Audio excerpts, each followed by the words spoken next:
Good evening, everybody. We have got Stephen, the Devil French, with us tonight live. It's one of the best books I have ever read in my life. I contacted him right away. We did a podcast, must have been about 3 years ago now, a very lengthy one. Got a huge, tremendous response, but we have never had Stephen live on the channel before, and we really appreciate that he is spending time with us tonight. If you've got any questions, put them in the chat. He's launched his own channel, relaunched it. All the links are in the description box. Please go down and support what he's doing. And this is going to be part of a series that Ron Swanson, Braveheart himself, has coordinated.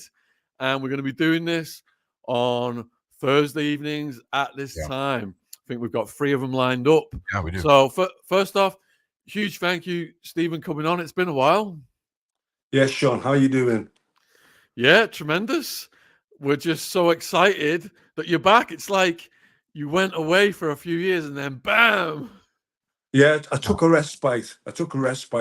But let me just do a quick rundown on who I am for individuals that haven't come across me before, because I understand the reach of your channel is far and wide. Yeah, so my name's Stephen French. Yeah, I rose to notoriety in the 80s and 90s in Liverpool. Basically, it was after the 1981 uprisings. We call them uprisings. You may know them as the Toxteth riots. And it was a reaction and a countermanding to the police oppression that we was under. And after the riots, Toxteth kind of became a no-go area, and we grew like redwoods in what we call the south end of the city. Yeah, and I rose to prominence. I've got three tiers to my personality. The first tier to my personality is I'm a serious martial artist. I'm former English, British, European, and Wacko All Styles Kickboxing Organization champion. Yeah, I held all those titles at the same time. I'm also a postgraduate of Liverpool University, Red Brick University. I also have an MA, yeah, right? And I was also what is termed as a gangster. I don't really like the term gangster, but it's being put on me, and I was given the nickname the Devil. And the forte of the crime that I made a hell of a lot of money doing was what's called taxing drug dealers. Basically, I would kidnap, torture, and take drug dealers cash and money from them. Yeah, it was a different time. Yeah. It's not something that I'm trying to glorify or boast about. It's just something that happened matter of factly. Yeah, right. In the backdrop of 1980s Britain, because what you've got to understand that this 1980s Britain was a different place.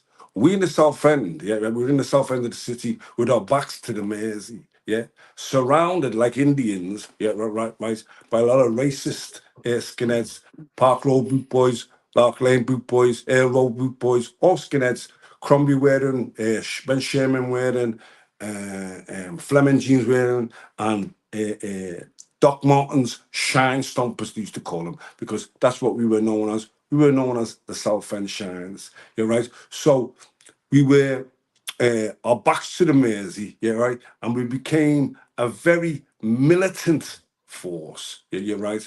The predominantly the makeup of Toxteth to South End is mixed race children between African and West Indian seamen and Irish immigrants. Yeah, right. My mother's an Irish lady. Most of my friends that are my age, that are my complexion, they also have Irish in their family. So after the riots, the police wouldn't come into our area. Yeah, right. And drugs were rife. I also worked with a guy that you may know, a guy called Curtis Warren. Curtis Warren and I were friends at that time. We're a little bit estranged at the present moment at the time because he got a little bit upset with me with regards to what I wrote in the book, in my book called The Devil. Yeah, right. But the change in my life came when my blood brother wasn't my actual brother, right? But he was my blood brother. For me, blood makes individuals related, but it's loyalty that makes family. And Andrew, John, and I had great loyalty to each other, and we were a formidable duo. Yeah, and Andrew, yeah, had his life taken in 1991, shot 5 times, in the back with a Webley 1940, 1980 Webley. It was an officer's firearm, the firearm that they used to use to shoot horses, and the bullets were like the size of the finger. But those bullets were meant to go in me. Those bullets were provided to the guy that shot Andrew to shoot me. Unfortunately for me, I was taken away at the time. I was actually on remand in Wormwood Scrubs when Andrew died. Yeah. And there's been a few times when my life has been threatened, and serendipity, higher power, call it whatever you want, I've been saved, and I have a different calling to my life at the present moment in time. But I don't boast about the heinous crimes that I carried out or the taxation that I did. Yeah, right. It's just a matter of fact, and I'm giving it to the viewing audience that don't know who I am, right? Because around about then, after my brother died, Andrew died, and my daughter was born, I tried to change. I've tried to change my life several times. Yeah. And around about 2000, 2005, a guy called Graham Johnson came to Liverpool. He came to Liverpool looking for tapes for the Paul Bennett and John Ass got a pardon. Apparently, they paid a bribe to, I think it was Hague, one of the high up politicians in the Conservative Party. Apparently, took a bribe. Yeah, allegedly, sorry, took a bribe. Yeah, right, and arranged a pardon for them, and they came out. It all came out in the wash, and they were taken back into prison. Well, Graham Johnson came looking for some tapes, and he was told, if you go to Liverpool, and if you want to know anything that's going on in Liverpool, you got to find a guy called Stephen French. He found me, yeah, and he found me a fascinating guy, yeah, right. Now, I always knew that I was going to write a book, yeah, and the book that I was going to write was called Tall, Dark, and Dangerous. It's a play on Tall, Dark, and Handsome, because I believe I'm tall, dark, and handsome. But the book was going to be called Tall, Dark, and Dangerous. Graham Johnson came and see me, yeah, right? And he said, I want to write this book. So I said to him, in 1971, the Observer magazine came to the South End, yeah, right? I was actually a member of the Young Panther Party. He had the same American Panthers that had Bobby Seale and Angela Davis in America. We had a chapter here in Texas, and I was a member of the Young Panthers. Yeah, and they took an iconic photograph in 1971 that appeared in the Sunday Observer. And I knew from an early age that one day I'd write a book and that photograph would be in my book. So I said to him, if you can find that picture, I'll write the book with you. Yeah. And he found the picture and it's in the book. Yeah. And that happened. But when he went out to do his research, yeah, you're right, and he was interviewing people that had run-ins with me or knew me, they said that guy was the devil. Back in the 80s and 90s, that guy used to torture and kidnap everybody. People used to keep a stash of money in case he turned up to give him the money. He was prolific in what he was doing. Graham Johnson came back to me and he said, the book's got to be called The Devil. Now, I'm not a religious man, but I'm a spiritual man and I believe in God. And I didn't want to call the book The Devil. Yeah, right. And I argued with them. I said, well, can't we call it? They called me The Devil, but he convinced me in the end because of the commercial grab of the name of the devil. And he was right, because it wasn't an autobiography, it was an account of my life. Yeah, right.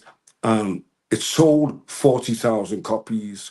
With regards to a autobiography, come account, yeah, did excellent numbers. It did excellent numbers. Then Can I just interject just quickly, of Stephen? course you can. Can you look at the camera for when you're talking, because that would be spot on. And I'm sorry for interjecting, mate. So, okay. Then Zigzag, a company called Zigzag got in touch with me, and there was Danny Dyer was doing a series called Britain's Hardest Men. I did season 1, episode 1, the most viewed. Yeah, right. And it was I did the book and did the documentary, and I was attempting to make a movie. Yeah, right, because I was attempting to honor my brother's life and build the Andrew John Memorial Skill Center. The skill center would be a center that knows no race, no grounds, no background, no creed. Yeah, that would teach our young men a skill so they could provide for themselves and their families without becoming pistoleros. What I didn't account for is what would happen after I went on TV. Yeah, what would happen to my life? I knew there was going to be problems in my life. Yeah, right. With the work that I was doing, because I became an anti-gun campaigner. And I was working against the killing, especially after my brother was killed in the streets. I know about 25 guys that have been murdered. I know about 25 guys that are doing life. Yeah, right. And I was working within all the black communities. I got to a point, yeah, right. And I will curtail it at this point, because I'll save some of the stuff for later on. But that's the kind of little basic background of who I was. Yeah, how I became the devil, how I got notoriety through books, through TV, yeah, right, and through having a reputation for serious violence and being a very capable martial artist. As you can see, my logo there. That's the World Kubokan Federation. Yeah, I'm also I'm a Kazuna Knight, a member of the Kazuna Brothers. It's a 40-year brotherhood, all to do with martial arts. Yeah, I'm known all over the world for my martial arts. And I brought a Japanese mindset and a Japanese mentality, yeah, right, to street situations. So I'm known as a pretty ferocious guy, yeah. And when I was a young guy, and I'll take a pause there, yeah, right, because what we're doing now, yeah, right, that's kind of my background for individuals that don't really know about me.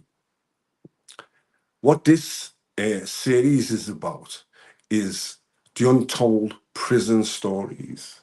You're right, because when I was fully active as the devil, the police couldn't catch me. They weren't really interested in me. It was only when I started to go in the opposite direction and fight the system that the system became interested in me. And I've had my life threatened several times. I've had contracts put on my life. I've been shot. I've been stabbed. I've been set on fire. Yeah. Now, there's a lot of people that say I'm a duplicitous guy and I don't tell the truth. So, one of the reasons why I've come back onto social media is to bring the receipts to the truth about the nature of my character and the individual that I actually am. So, for example, if you put into your search engine the BBC Panorama program, A Young Gunman, 2008, you'll see 5 shots being fired at me, 5 shots from a heavy caliber weapon, right, for the work that I was doing. If you look on the Danny Dyer program, yeah, you'll see a group of young black men round about 50, maybe a dozen of them with pit bull dogs, and they say Stephen French is a grass. Stephen French can't come round here anymore. Yeah, right, because he got shot at. All that is the truth. Yeah, you're right. And all that was what was leading me to go to prison. My life was constantly under threat because I was trying to be an anti-gun campaigner. And how could I be an anti-gun campaigner and if I had any issues, reach for my firearms? So yeah, from 2005, I opened up the Kazuna Increase the Peace program, yeah, which was my anti-gun campaign program. Evander Holyfield was a patron. Ricky Hatton was a patron, and I had a lot of all the top boxers involved. Yeah, right. Trying to teach the young men, to have a straightener rather than killing each other. That was the work that I was working in. But I was also being threatened and shot at. If you look at the young gunman program that I mentioned, so I was doing cocaine at the time. Yeah, I was doing a lot of cocaine at the time, and I was under pressure. Yeah, right. And eventually, I cracked wide open. I cracked wide open, and I ended up pistol whipping a guy. Yeah, in Liverpool city centre, and I became a hypocrite. I became guilty of a hypocritical act. I was the anti-gun campaigner, yeah, that pistol whipped them in the city centre and had the helicopters out and had Merseyside police in a frenzy. Yeah, right. I'll pause that story there because there's something that I would like to share with everybody with regards to the young men, yeah, on the Danny Dyer program from my own community, young black guys from my own community, screaming and shouting for my blood. Yeah, right. And there was I know who it was. Yeah, yeah, and I know who the guy was who said Stephen French can't come round here. He's the grass. Now, the interesting thing about that is this. Yeah, I give up my grip, of Toxted in around about the late 90s. It was then taken over by Glenn Field Sergeants, a guy called Glenn Field Sergeants, and a guy called Clay Benjamin. Clay Benjamin is the younger brother of Spencer Benjamin. Clay was murdered. Yeah, Clay was murdered. And the young man who's standing up saying, Stephen French can't come round here, he's a grass. Yeah.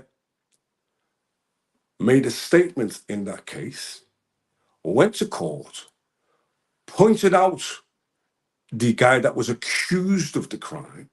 Yeah. He was acquitted in the end. The trial fell apart. Yeah. But I got the guy's depositions. Yeah. And I sent his depositions to him saying, you're going on TV calling me a grass. Here's your statements. Yeah. This is what you do. This is who you pointed out. Now, if somebody makes a statement and goes to court and says he's the guy that killed somebody, that's what I call a snitch. That's what I call a grass. Yeah, right. Now, I'm coming to a point. Yeah, right. So, because one of the reasons why I'm back on, yeah, right. Wherever I go or whatever I go, this is a label that's being put on me. Stephen French is a grass. Stephen French is a police informer. Yeah. I've done the Billy Moore or All or Nothing podcast.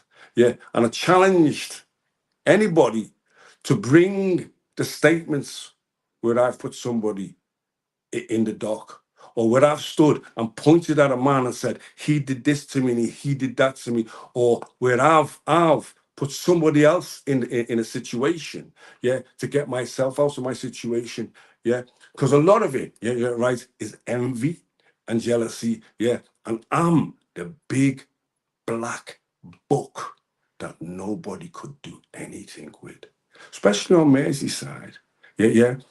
When I was a young man, yeah, I was a monster.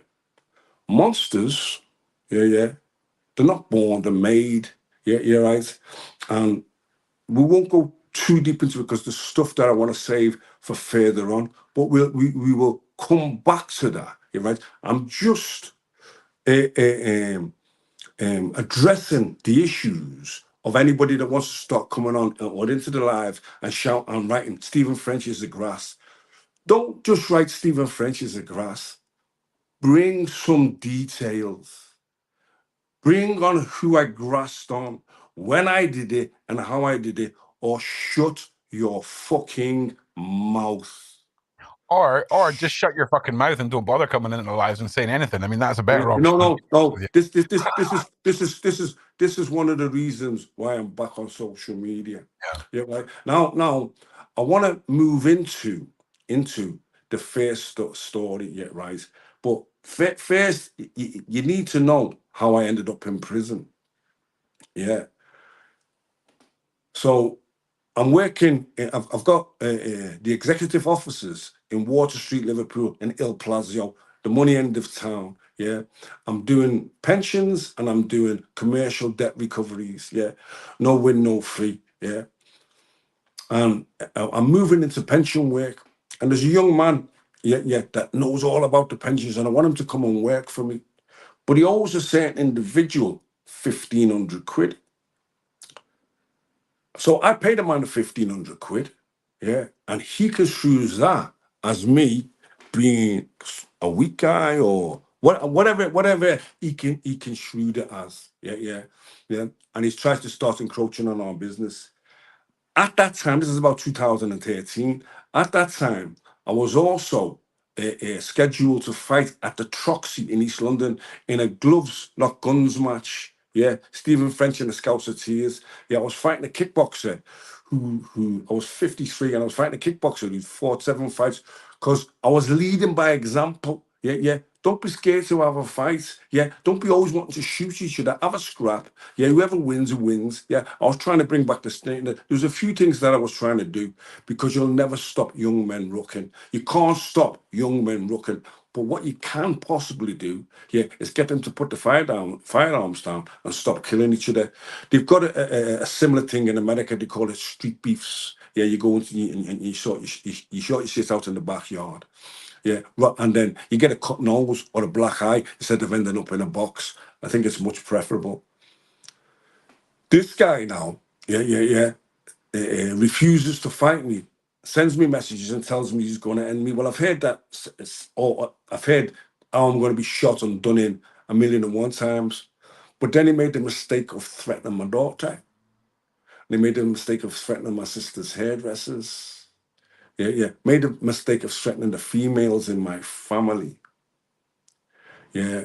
And I cracked wide open. Remember now, I've been getting shot at. My house has been getting petrol bombed. I've been doing the anti-gun work from 2005 to 2013. That's 8 years straight. Yeah. And I'm always getting pressured as well over it. Yeah, right. And I haven't done anything.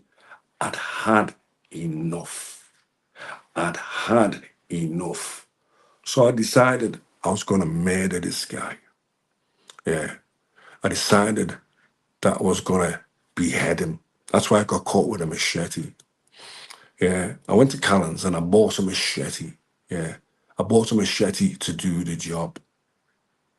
Yeah. And murder at that time seemed like a good idea to me. Might have been the influence of cocaine, might have been the pressure that I was under, might have been that I just had enough of punks that that are not fit to carry my sweaty jockstrap, throwing scorn on my name, trying to ridicule me.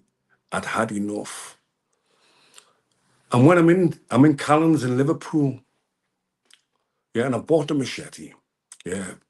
And I'm a spiritual man, and I hear a voice in my mind, thou shalt not kill, thou shalt not kill, thou shalt not kill. And I look down at the counter, and I see a Sieger imitation firearm. And it's either a moment of inspiration or a moment of disaster. It all depends what way you look at it. But I decided I was going to pistol whip this guy. Yeah. Now, a real G move to pistol whip somebody. Yeah. And I pistol whipped him. He went to hospital, yeah, and I went to prison. That's how I ended up in prison, yeah, in 2013, yeah. And I'm going to share some of my prison stories with the viewers, yeah, right. But I think we'll take a small pause there to hear from our sponsors.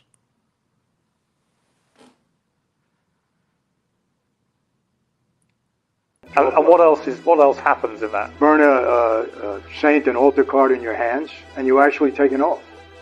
And what is that oath? The oath is if you violate what you know about this life, betray your brothers, you'll die and burn in hell. It's like Saint is burning in your hands. And do you accept that oath? And I said, yes, I did.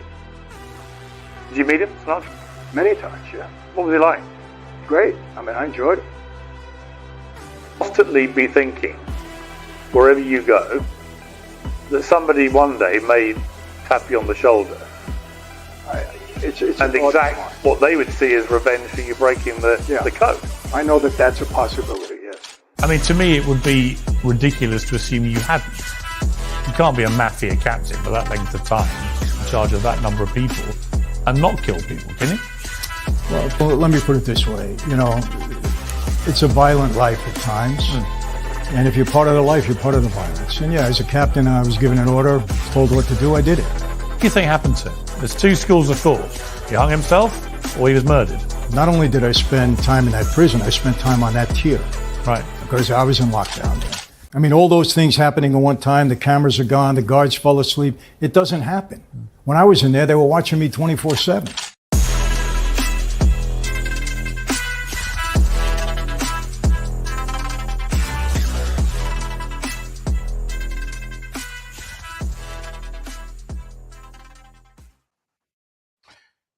All right, Stephen, I just want to say thank you very much. The introduction, for those who maybe have never seen Stephen or heard of him, you paint a really intense picture. I'm not going to lie, right? The background story and where you've led up to. Just want to say thank you for being here. And listen, everybody, make sure you smash the like button. Make sure you're subscribed, because we've got episode 2 and 3 coming in a week or two. And make sure that you're subscribed with all notifications. So, Stephen, the big thing is these prison stories. You've never really spoken about them. You've never, went into these scenarios. So, first of all, obviously, thank you from everybody here for letting us be the platform you share that on. But I just want to let everyone else know that Stephen is going to be launching his own podcast. We've got a lot of things in the works, so make sure you follow the links in the description to Stephen, his Linktree, his socials, and just get ready, because I think a lot of people are going to have a lot of entertainment and a lot of information relayed to them when this kicks off. And that's something we're going to be talking about a little bit more over the next couple of weeks. But Stephen, you're gonna take us down the path now of the to be honest, the untold lore of Stephen French. I mean, that's what I feel it is. I mean, it's an epic tale. Whether you're in the audience right now and you're agree with the past and how somebody can change their ways and do better or not. I just think it's mind-blowing, these stories. It really, really is. Okay, yeah. Now, what you've got to realize, right, what you have to understand is what Merseyside, what Liverpool is actually like. And Liverpool, the most racist city in Europe with the most racist police force. Not my words. The words of Lord Gifford, the Gifford Report, circa 1989. Yeah. And I'm not a racist. I'm not anti-white. I'm pro-black. And I've got lots and lots of white friends. But behind a lot of online hate that I get, yeah, it's North End Evertonians. Yeah. Hello. Everett Norwhite. Hello. Throwing bananas at my mate John Barnes. I'm bringing the truth and facts about the structure of how Liverpool is, yeah, and how it was, yeah, right. So, like I said, right, like I said, if you've seen the Danny Dyer program, you'll know that I had a hell of a security firm. You'll know that I worked door security. Yeah, right. Now throughout Liverpool, there were colour bars. No niggers in this club. No blacks in this club. No blacks in this club. Me and my compadre that was still alive at that time, we were in our 20s and we weren't playing that. Yeah, and I took over most of the doors, Liverpool City Centre. I took over doors in the North End. I took over the door, one of the best doors in Tingo, which was the Grafton. Yeah, this is the nature of Stephen French. This is the nature of the warrior that I am. Yeah. Now, I've sat back and I decided when I came on social media, I sat back and I'd let people say what they want to say and do what they want to do. Yeah, right? Because I was walking a different path. And what happened is the rumors about me, yeah, I'm a queer, I'm a rapist, I'm a incestuous pedophile. Yeah. I've been smashed in prison fights. All not true. Yeah, right. So I'm coming back to bring the light to that. But what I want to say, is I get more love than hate. Yeah, and I don't want those who follow me, and see me speaking about love, light, and hope to be confused. Right. When they see the other side of my persona. Yeah, when I'm tapping into my monster. Yeah, right. Because within inside me rages a beast that I can tap into at any time that I want, for right or for wrong. I choose it for light. But what I am doing, is answering the questions with receipts about my personality. They try to brand me a coward. They try to brand me a fraud. They try to brand me not real. So let's start with my arrest in 2013. Yeah. My my daughter's friend was working in the police control room. Yeah. Came over the radio, permission to shoot, permission to shoot, permission to shoot. They wanted to blast me. Yeah, right. But unfortunately for me, I got rid of the machete and the fake piece, and I threw them in the Mersey. And an off-duty copper saw me. Yeah, that's the downfall of being on TV. So they marked where it was. Yeah, and they came to arrest me. Yeah. And they was on when they came to arrest me. And it was all over the press, it was all over the radio, it was all over the news. And I was in the police station for a day and a half. Yeah. There's late February 2018. Yeah. So it got to HMP Liverpool that the devil is on his way to B-Wing. Yeah, he's in I was in a St. Anna Street police station. Yeah, but I was eventually going to end up, remanded in custody, and I'll be coming into HMP Liverpool. Yeah. And I found out retrospectively that the chat went up over the old jail. When that grass gets here, watch what happens to that grass. Yeah, he's gone. This is gonna happen to him. That's gonna happen to him. Wait till he gets to HMP Liverpool, better known as Walton, better known as the Big House. Yeah. I arrived there in the evening. Yeah. And I could hear the howls and the whistles, and the baying for my blood. Yeah. What they was or they weren't going to do to me. Yeah. First morning, B-Wing, 250 men. I come out on the landing, shaving my head, no top on. Any motherfucker in this jail wants to see me, here I am. Here I am. Who wants it? ladies and gentlemen, all these people that have been dying to get me and fight with me, you could have heard a pin drop. You could have heard a pin drop. Now, I've told that story on Billy Moore podcast, but that tells you that how I ended up in the block. Yeah. The screws came for me. Yeah, 4 screws came for me, and they took me down to the block. I was in the block. And this is when I started to find out what prison life was really like. Yeah, what the nature of certain prison officers.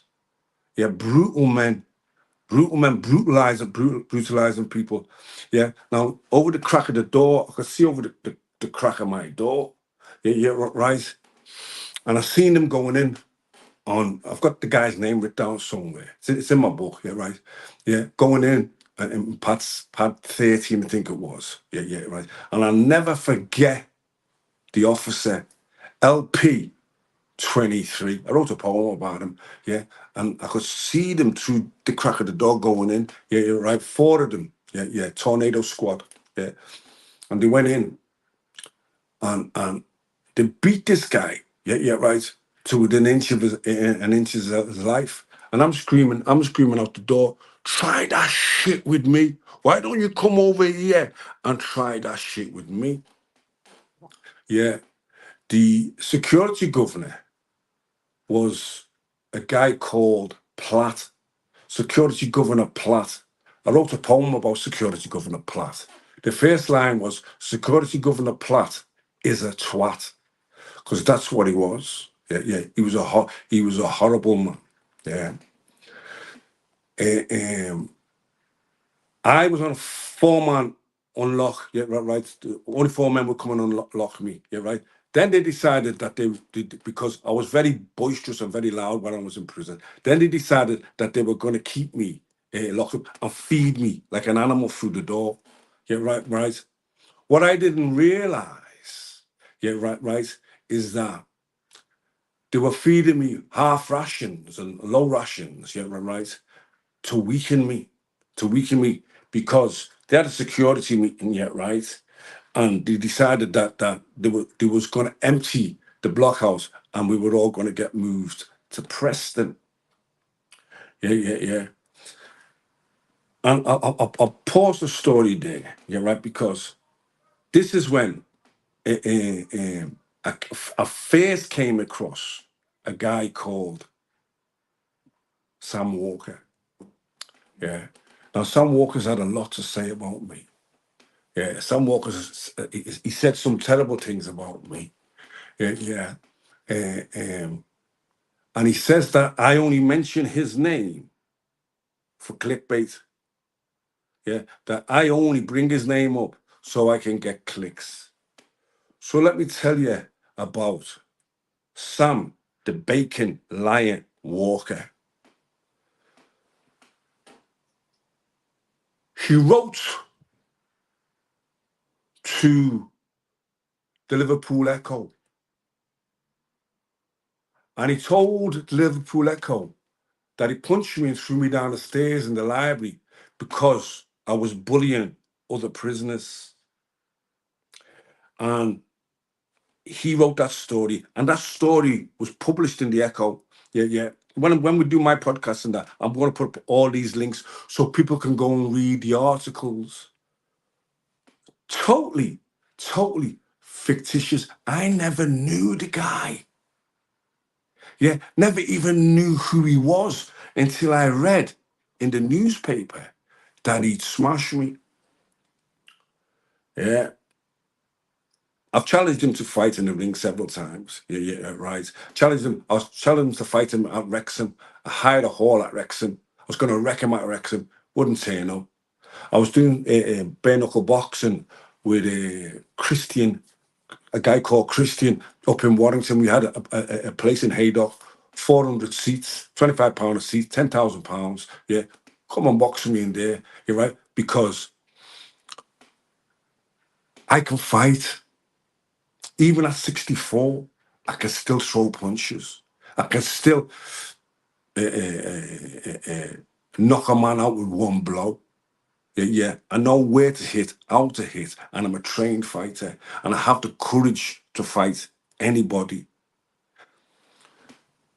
This isn't about me coming on this live and saying I'm the hardest man in the world, or I'm a tough guy. That's not what I'm about. I'm just setting the record straight about people claiming to have fought me and beat me and writing to the papers that they've beat me when they're lying. They know they're lying. I know they're lying. And the paper actually retract that it was lies.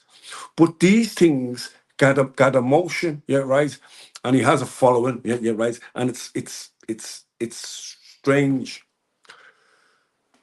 So I'm taking the opportunity in the work that I'm doing, and I'm going to be doing the work with Rocco, yeah, right, to lay down my own legacy about who I am, what I did, and what I am capable of or not capable of. Yeah. And I don't care what people say. I don't care what they want to say, because when they stand in front of me and look me in my face and tell me this stuff, then it takes on some meaning. But right on social media and screaming behind my back and doing what you're doing, yeah, that's girl stuff. Yeah, I'm a man. And we're in HMP Liverpool. Yeah. And I'm in the block. It's morning time. I've never been in jail, and I hear dogs barking in the morning. I'm thinking, dogs are barking. Yeah, right.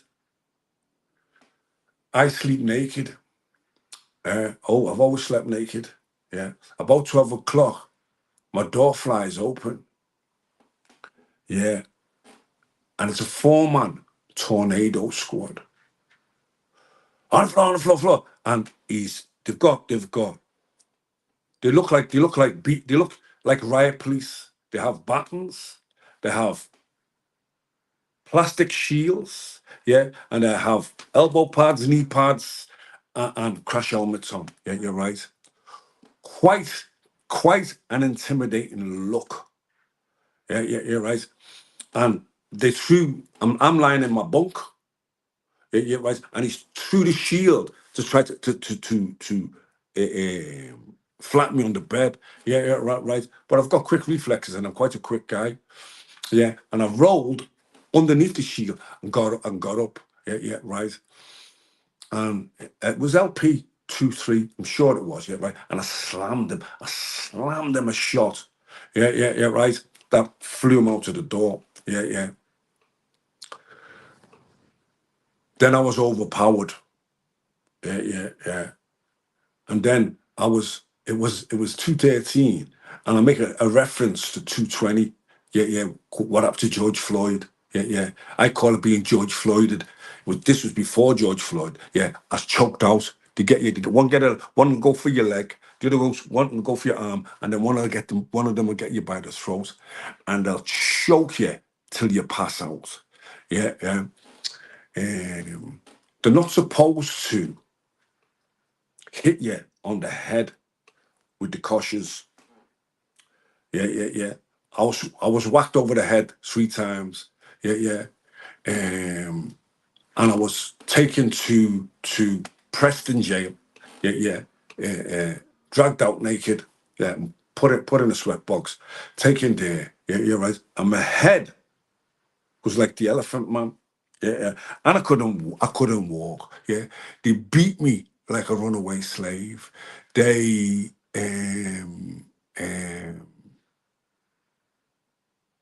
worked me over like I've never been worked over before. Yeah, right. But what annoyed them, right, is when I'm going down and when I'm going out, I'm reciting poetry. Yeah. As a mirrored surface reflects whatever stands before it, and the valley carries even the smallest of sounds. So must the karateka empty his mind of wickedness and selfishness in an attempt to act appropriately to anything he may encounter. This is the meaning of kara, or empty, in karate. Yeah. Gichin Funakoshi Sensei, the founder of Shotokan Karate, my beloved Shotokan Karate. Yeah. I ended up in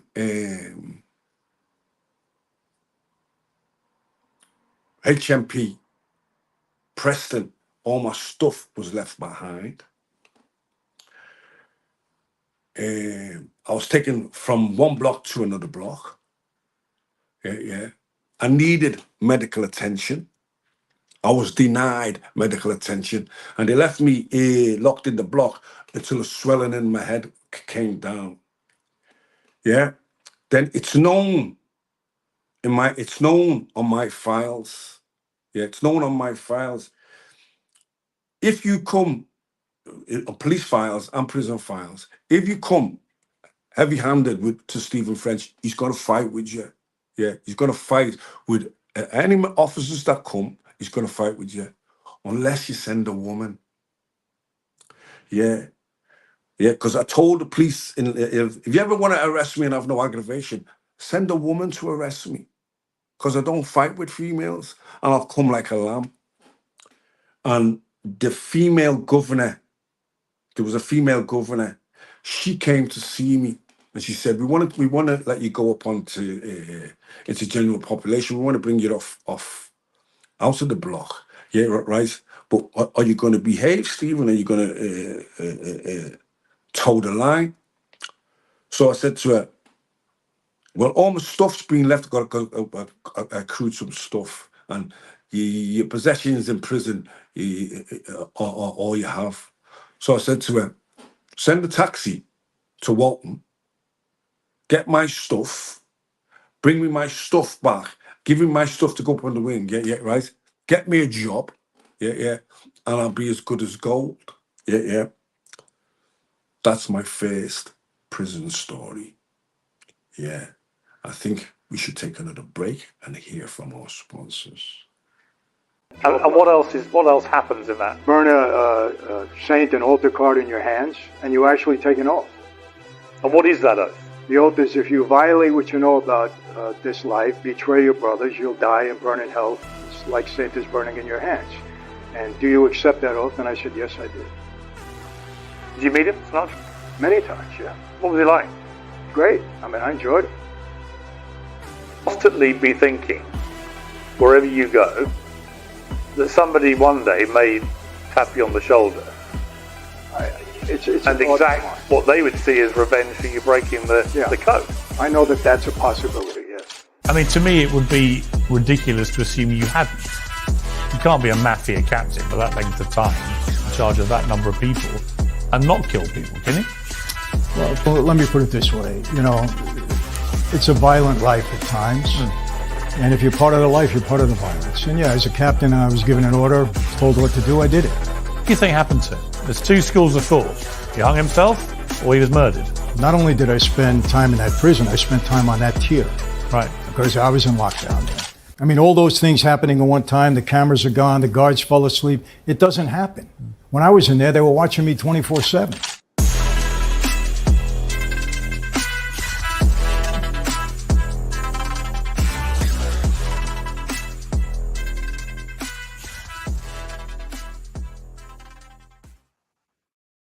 Just want to remind everybody to like this stream up. And Stephen, one thing nobody can take from you is your ability to tell a story, okay, and paint a picture, okay?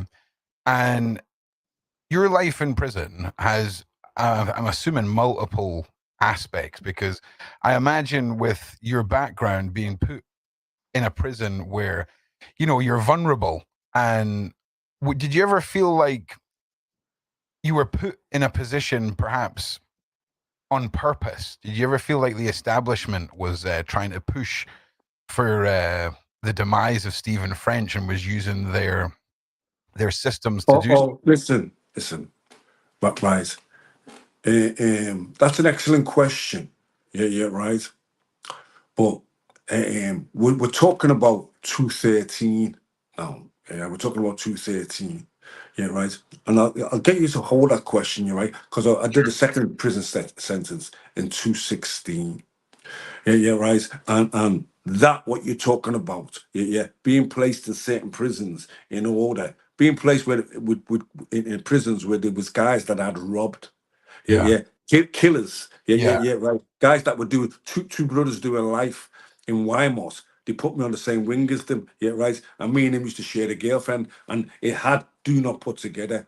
But we'll save those stories. Sure. Yeah, right. Because what I want to do now, yeah, right, is I always like to bring counterbalance to the tales that I tell. Okay. So I want to speak to you about prison officer Miliband. Yeah, prison officer Schofield. Yeah, he's an SO now. Yeah, right. These are screws that I met in HMP Walton, HMP Preston. Yeah, right. That were decent men that knew how to do the job. Mr. Miliband, yeah, I think he's the best screw I ever met. And I wasn't a screw boy in any way, shape, or form, but he was fair and knew how to deal with people.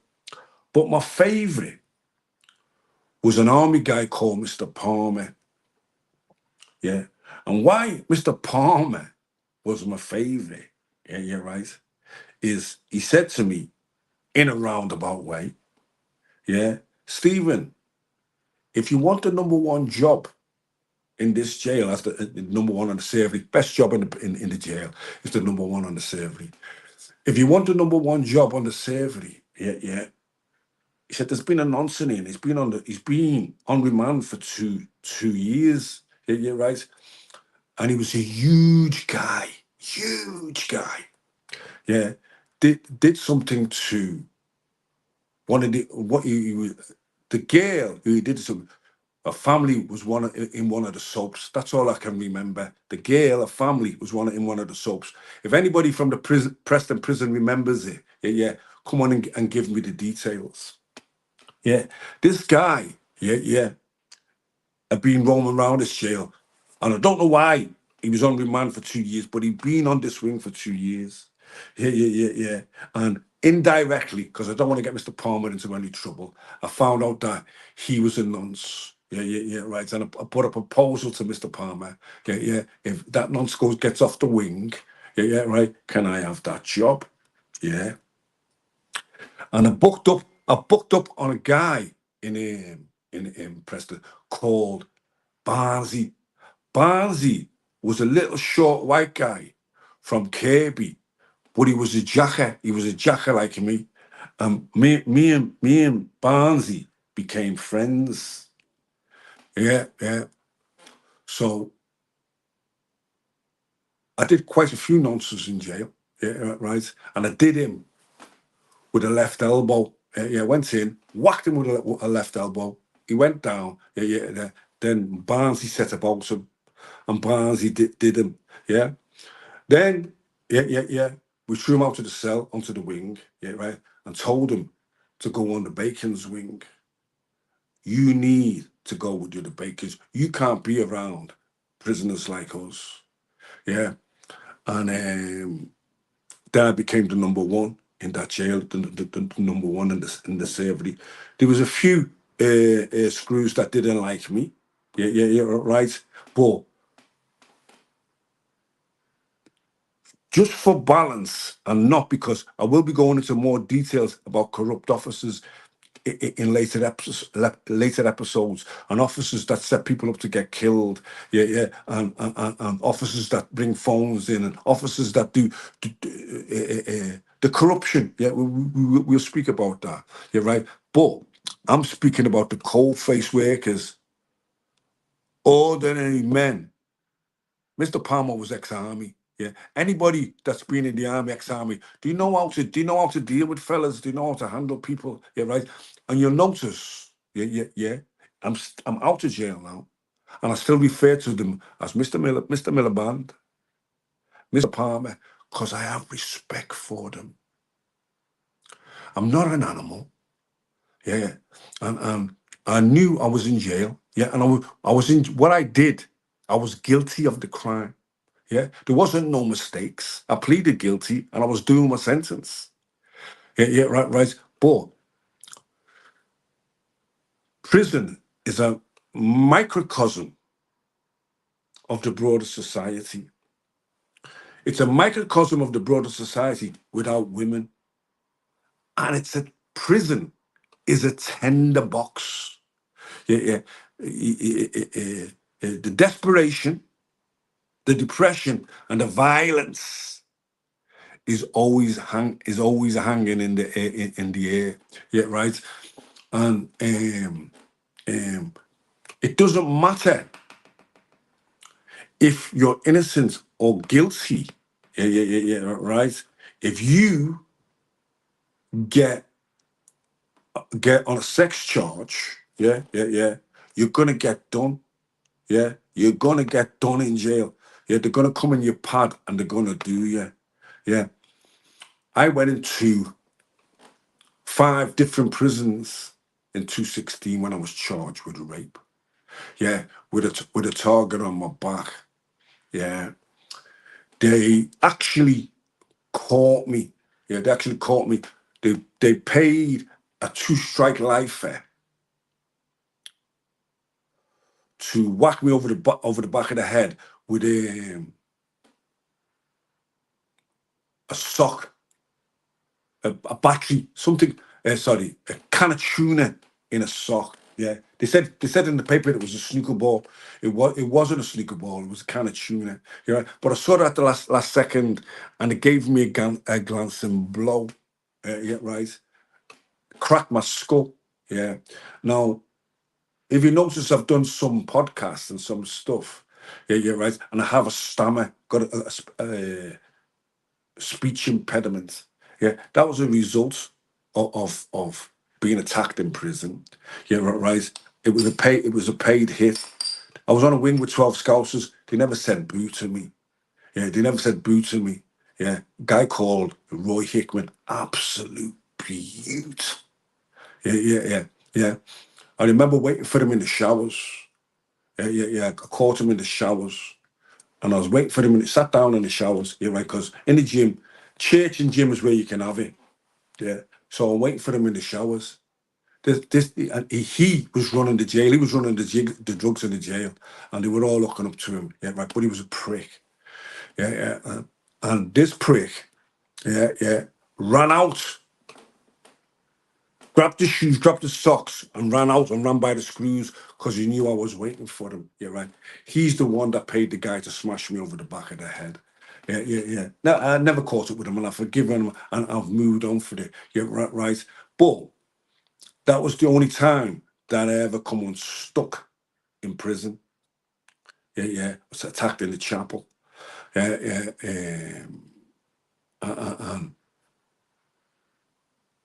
the violence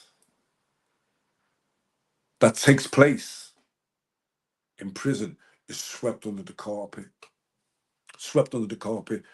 And one of the problems that I had, right, in my second spell in 2016, when I'd been attacking the establishments in Liverpool, the corrupt establishments in Liverpool, I was told, even I was on a sex charge, and I was told that if I raised in 230 and I raised my hands a lot, right, and nothing ever happened. I was told if I raise my hands or I'm fighting with anybody, I'm getting an outside charge. Now I knew that I was on recall, and I knew I was gonna smash the rape charge because it was all rubbish, and I proved it was all rubbish. Yeah, right. So all I used to do is go to church on Sundays, yeah, and go to the gym. Then I'd stay in me cell, you're right, because I was avoiding people, you're right. And the reason why I was avoiding people, it wasn't because I was frightened or scared or worried. It was because I knew, yeah, if I threw anybody over the landing, yeah, I'd be getting an outside charge. Yeah, whereas, yeah, a lot of people get cut in jail. Yeah, get striped.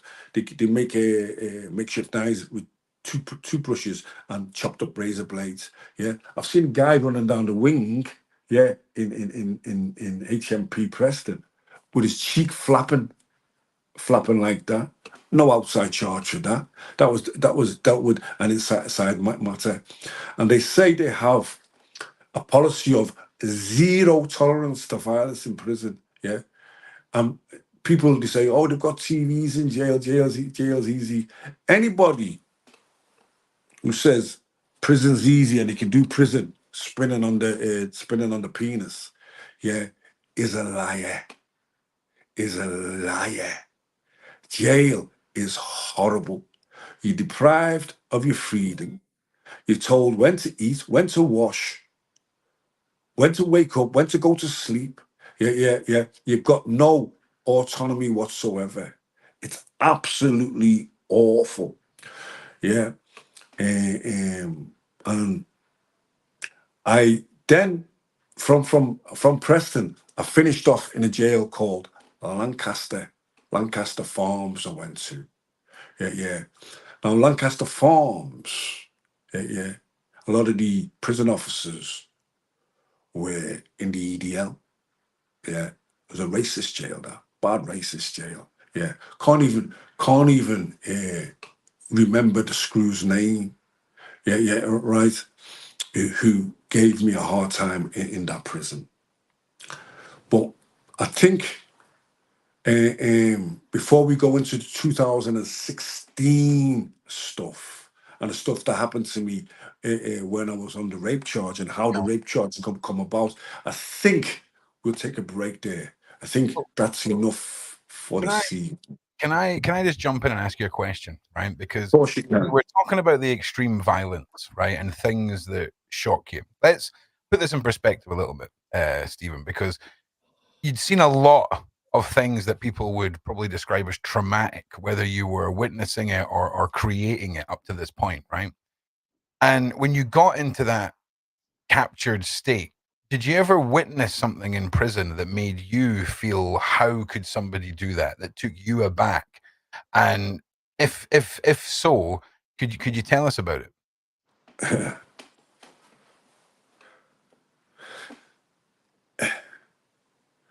The weird things, yeah, that happen in prison, yeah, is people getting doused with boiling water with sugar in it. Yeah, napalm. Yeah, right. But that's only reserved for nonsense, kiddie fiddlers, rapists, and sex offenders. Yeah, right. And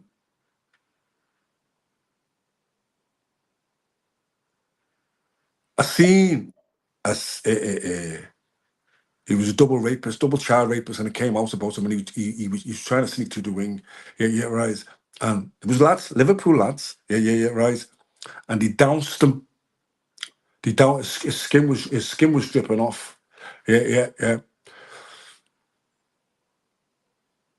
It didn't take me aback. It didn't take me aback. I'm going to just let me land my point. Yeah, of course.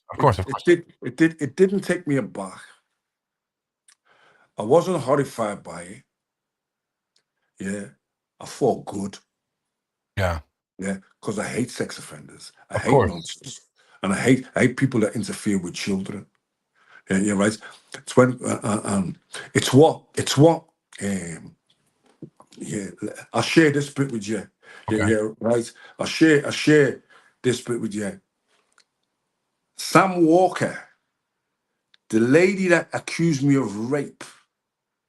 Yeah, and the mother of my 8-year-old child banded together. The mother of my 8-year-old child, in 2015, when I was with her, when I was seeing her, when I was sleeping on the couch, she took photographs of me sleeping naked, penis and everything. She kept those photographs for 2 years. In 2017, me and Sam Walker were having some argy-bargy.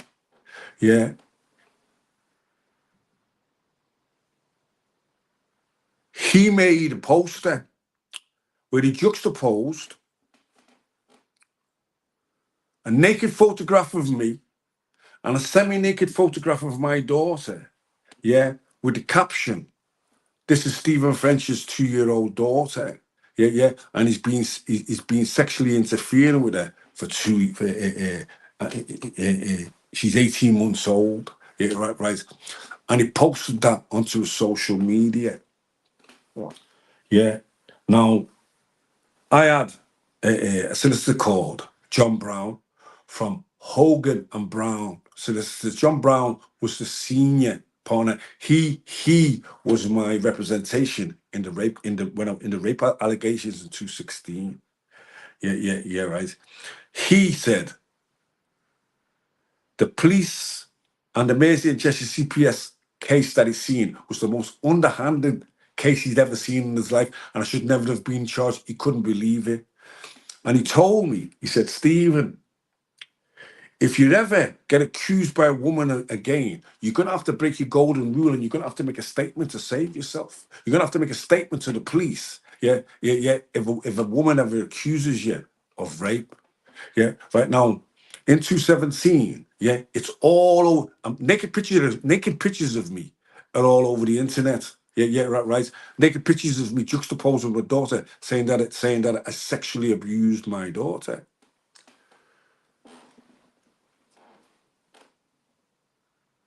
So I made a statement to the police, but I made a statement to the police about the mother of my child. I charged her with revenge porn. I made allegations of revenge porn, voyeurism. She used to jack off to the photographs of me. Voyeurism, and malicious communications. There's and the copper that was dealing with that was a copper called DC Craig Stevens from the Met. I reported the mother to the Met because I know Merseyside police were gearing up to arrest me for interfering with my own child. And I knew Merseyside police would run another case on me. Another nonce case on me. I'd already just beaten one sex case in 2016. This was 2017, and now I was getting accused of raping an 18-month-old baby. I had to protect myself. Right. Now, I can't go and smash women up. So I went to the police and I made a statement. It's the only statement that I've ever made, with regards to the photographs and what happened. And this is how I know Sam Walker was involved. The Metropolitan Police have a tool called Optica. Optica is a software that can locate erased images on hard drives and can spider cell, just do a spider cell on everybody's phone, on who's been speaking to who and who's been doing what. The mother denied that she supplied the images, said she had nothing to do with it.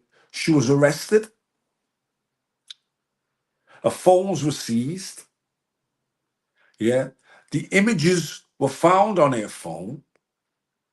But not only were the images found on her phone, Optica established that the pictures were sent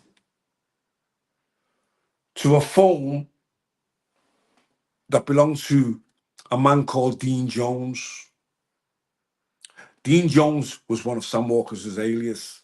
Now, if you look online or you see online, there's some telephone calls of me and Sam Walker where I tell him, "You're like a big girl." Yeah. And I just rass him on the phone. Yeah, right. And that number ends 615. Yeah. That was the same number. That's how I know it was him that uploaded the images of me. Yeah. I never took the matter any further. Yeah, right. And when it's a black man in a situation looking for justice from the authorities, yeah, it doesn't go anywhere. It never went anywhere. They've got all that hard evidence. Yeah, right. The mother should be arrested. The girl that accused me of rape, who was also involved, yeah, making online threats to the girl that I was with at then, and him, they should all be arrested and face charges. Yeah, right. But they won't. Yeah, right. Because then it will exonerate me, and the police like to keep me in a certain place. Yeah. Yeah. The police like to see me in a certain place. As a result of that, as a result of that, yeah, I had a property in Liverpool. I used to go there and stay there, yeah, right, over the water, Prenton. Yeah. And it was 2018, and I was up there. Yeah, I was up there going to see my mum. Yeah. And it was a Friday night. And I'll finish on this story. It was a Friday night, and I'm lying down on the couch watching TV. And I heard a crash at the back, but I take no notice of it. About 5 minutes passed, and I walk out, and in the utility room, there's a guy all dressed in black. Yeah. And I go for him, and apparently he smashed the back kitchen window, and he goes out the back kitchen window. Yeah. But as he goes out the back kitchen window, yeah, he catches his leg, and he cuts his leg. Yeah, right. So I've got it. His blood's on my on the door. Yeah, right. I have to report the breakages. Yeah, right, to the police in order to get my insurance. They want to come, and the police want to come. Yeah, and take the swabs and do everything. I clean that guy's blood up. Yeah, right. Because I'm not no informer or no snitch. I cleaned his blood up, blood away. The very next night, I'm in the house, and the very next night, at the back of the house, in the back of the garden, yeah, all the French windows get smashed at the same time, go crashing in, yeah, and I'll go through the festival doors, yeah, and I look, and I can see the lights come on, and there's about between 6 and 10 men in the garden, but chanting pedo out, and the arm with sticks, knives, and whatever they got. Yeah, right. Now the French window is broken. Yeah, right. So you can only come through there one at a time. I had a friend called Stephen Cole. Yeah, 30 white racists running in and hacked him to death and killed him. Yeah. They was going to come into my house and hack me to death and kill me.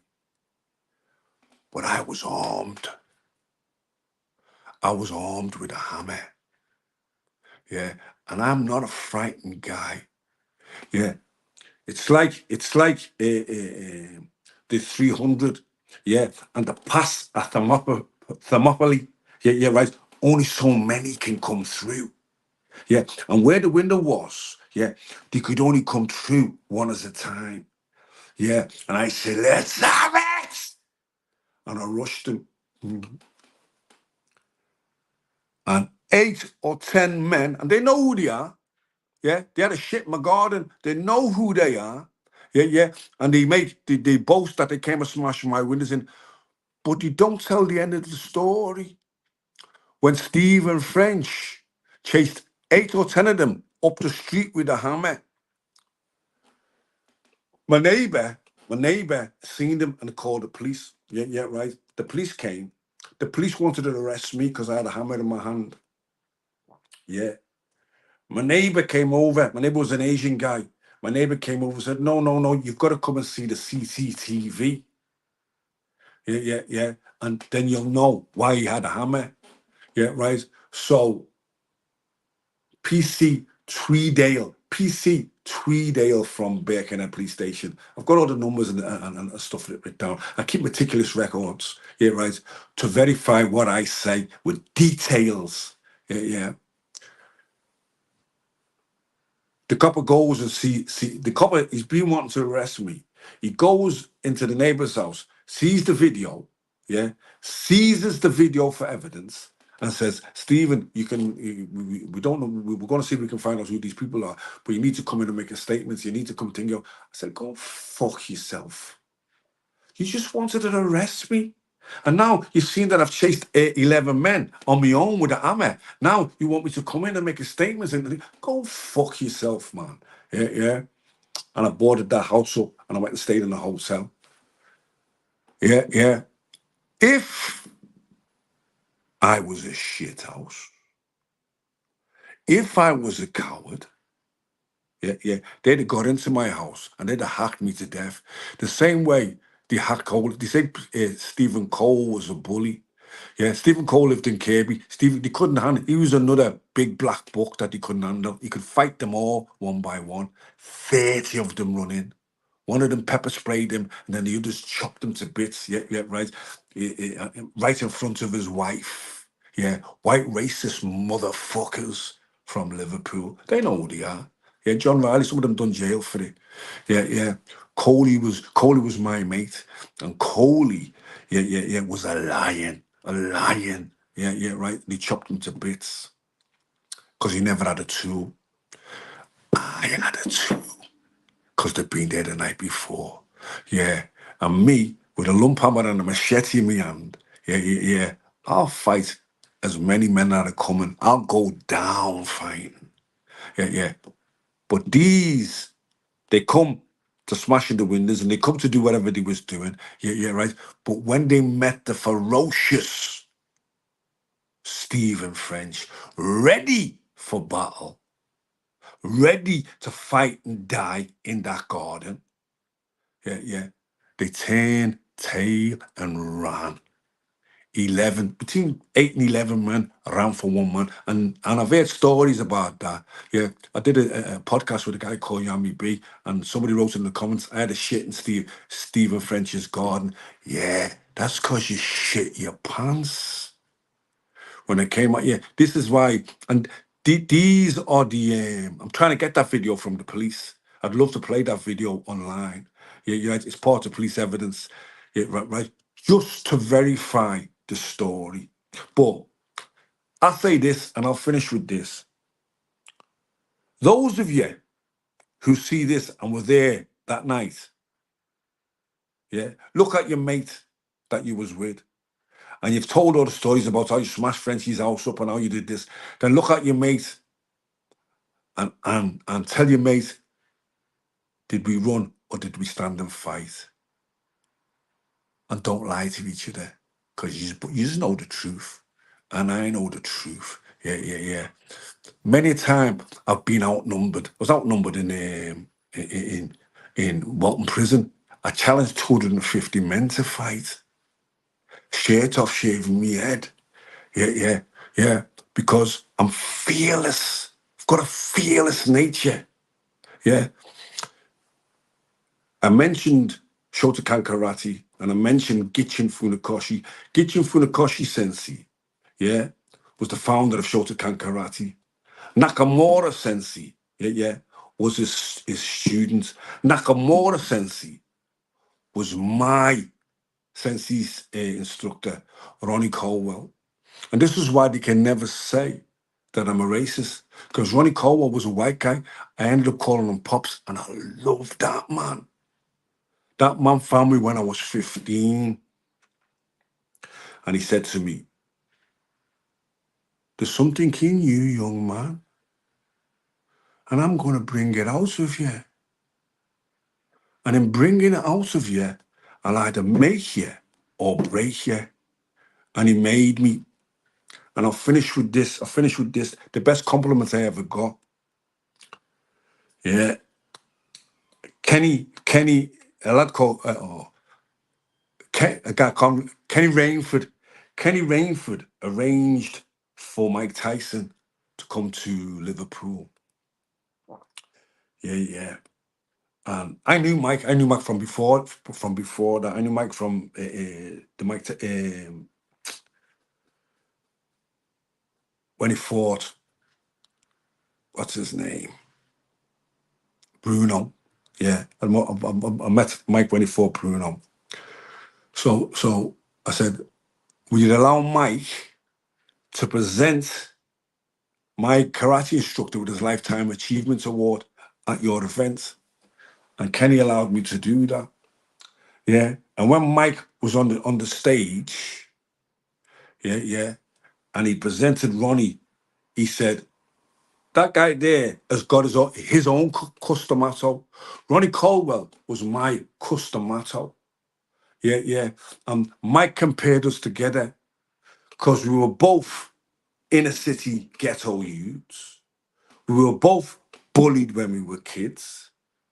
We both found a white mentor. The white mentor took us and shaped us, turned Mike into a world champion fighter, and my guy turned me into a world champion fighter. And Mike acknowledged that when he gave him the presents. Yeah, right. Got that on video. Yeah. One of the best compliments I've ever had in my life.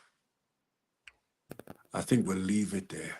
Yeah, I mean, you've went pretty deep this evening, and I just want to pass it over to Sean for a second because I'm sure he's itching at the bit to ask you some questions here. Well, I'm blown away as usual by the intensity and the stories, but we have had a few viewer questions come in.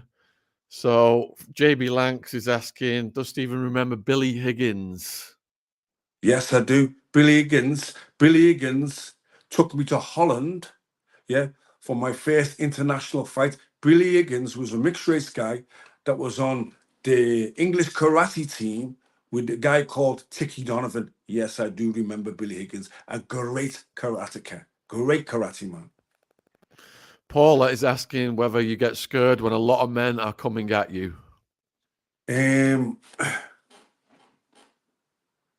Adrenaline pumps and adrenaline flows. Yeah. Now, there's flight or fight response. Yeah, right. Now, my fearless nature comes from being abused as a child, being in the care homes and being smashed. Yeah, you're right. And I describe it this way. I love dogs, so I'll describe it this way. You can have two pups. Yeah, and you can abuse one puppy and you can abuse the puppy, and every time you go near that pup, it raises its leg and it pees because it's frightened and terrified. And the other pup, yeah, you can treat it the same way. And every time you go near it, yeah, it tries to bite you and it becomes a junkyard dog. My abuse turned me into a junkyard. Our off situation. Have we lost Stephen's audio or can you hear? I can hear you. Can you hear me? Ron? Yeah, you're coming through on the fine, screen, Stephen. Ron? Yeah, no, don't worry. As far as I'm concerned, my headset, sorry. Yeah, it's just Sean having technical difficulties because he uses silly rechargeable headphones. Okay, I'm just going to be honest. Keep going, Stephen. Yeah. So it's not the fighting. It's not the size of the dog. It's the fighting the dog. Yeah. And I do get scared. Yeah, I'm not. I've got a fearless nature. Yeah, right. And the samurai code that I try to live by. Yeah, Afro Samurai is my favorite guy. I got pictures of him on the wall. Yeah. I've got my samurais up on the wall. Yeah, right. Yeah, and it's also Rocco will understand this. Yeah, right. If you die with your sword in your hand, you go to Valhalla. Yeah, right. We all got to die sometime. Yeah, right. I don't fear a violent death. Yeah, right. I don't fear. I don't know what's going to happen in my life. Yeah, I could get shot. I could get murdered. I don't know. Yeah, right. Whatever's going to happen is going to happen. Yeah, right. But, like I said on Danny Dyer, this is one hard nigga to kill. Sorry, I Yeah, couldn't well, resist it. listen, these are the I moments couldn't that resist it. will let us know in the side chat if any of the intense facial expressions from this podcast come back in a nightmare over the next week. Also, massive shout out to Sean's headphones. I mean, that is a style choice, right? That was a willing style choice. I mean, anyway. So we've got a few more, we've got a few more minutes. So make sure you guys get some questions in for us, and make sure you guys are subscribed, because over the next couple of weeks we'll be back with Stephen. We'll be expanding more on these stories. We'll be delving deeper into parts of Stephen's life that he hasn't actually, ever spoken about. And I just want to say, first of all, thank you, Stephen, from myself and Sean and the people in the side chat, the viewers, for taking us down into that world. I know. Going back and sort of putting yourself through all of that again, regardless of who you were and who you are now, it must be, it can be a fun experience reliving all these things. So I appreciate it. It's like see, I'm a man on a mission. Yeah, you're right. And it's interesting that we spoke about, because I've decoded the devil. I've decoded. I know why I became the way I became. Yeah, I know the stuff that happened to me that makes me the way that I am.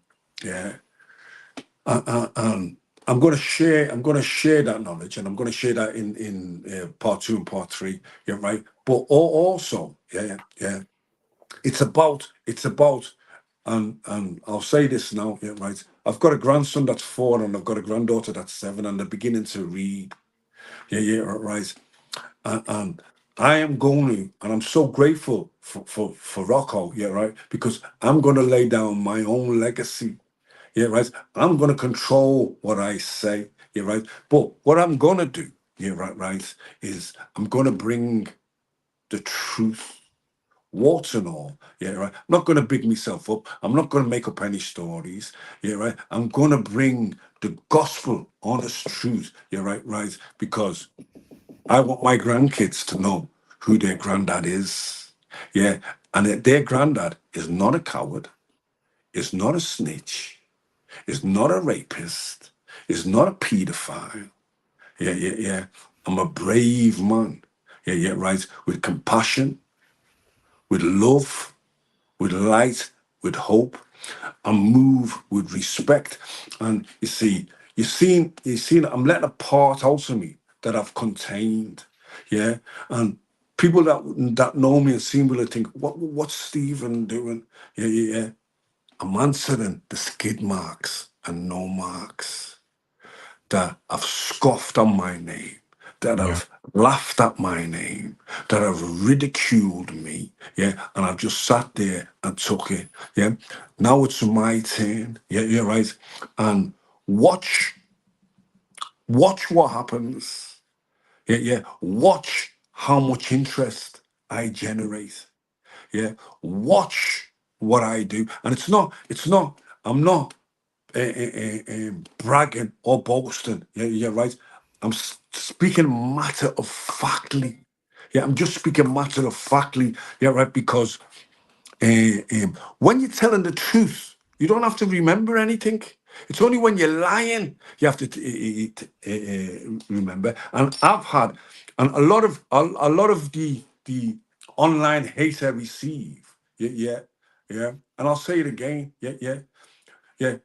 You come on and say, Stephen French is a grass. What do you want to come on and say? It says, shut up, you black cunt.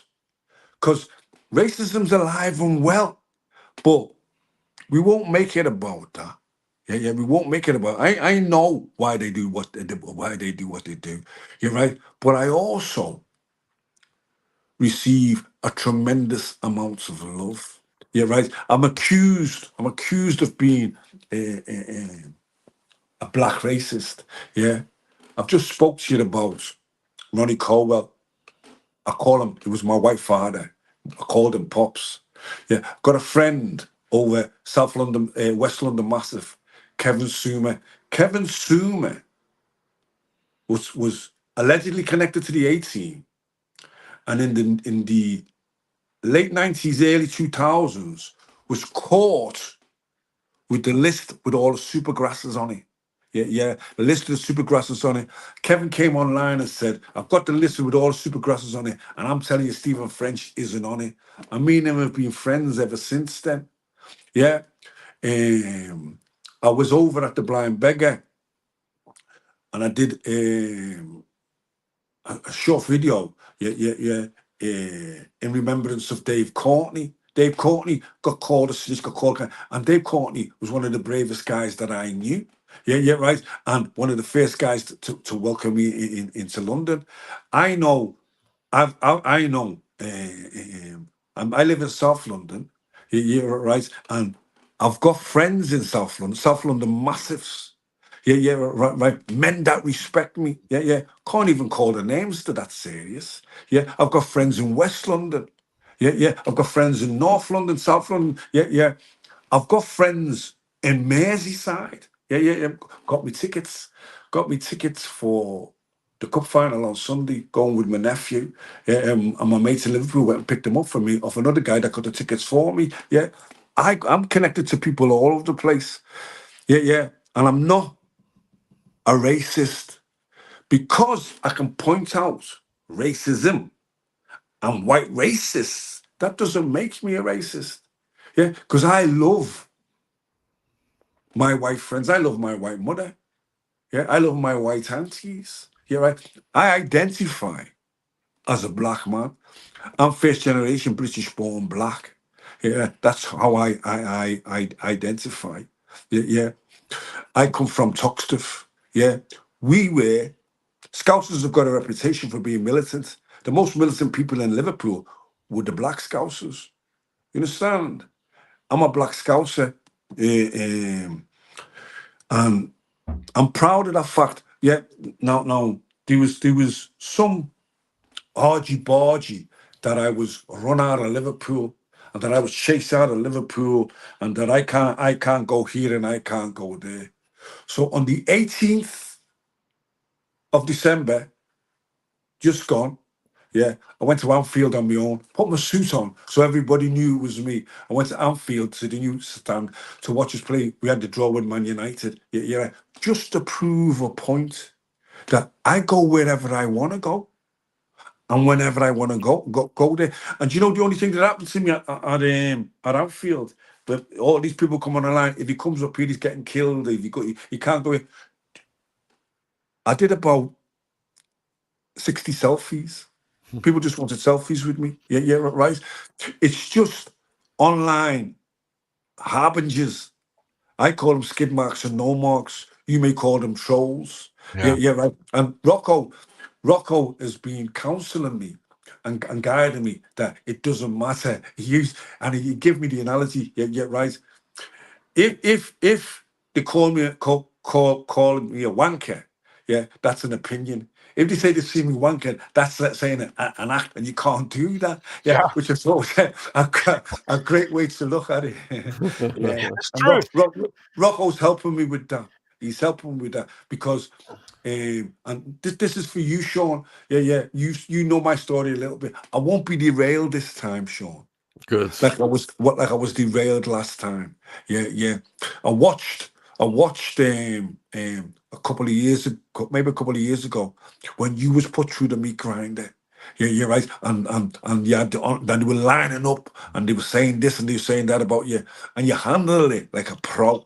Yeah, and look what you guys are doing now. Yeah, you bring in Michael Francine, my boss. Yeah, right. I can't wait to meet him. Look at the work that he's doing. Absolutely fantastic. And I'm highly delighted that we're connected. I'm highly delighted that I consider you a friend, Sean. Yeah, right. And me and Rocco will rapidly becoming friends. Yeah, right. Because he's got the same sense of humor as me, and I believe we're going to do some good work together. So do I. Definitely. You've got a follow-up question here, Stephen, from Sweet Tea, who wants to know, why do the skid marks and no marks keep bugging you?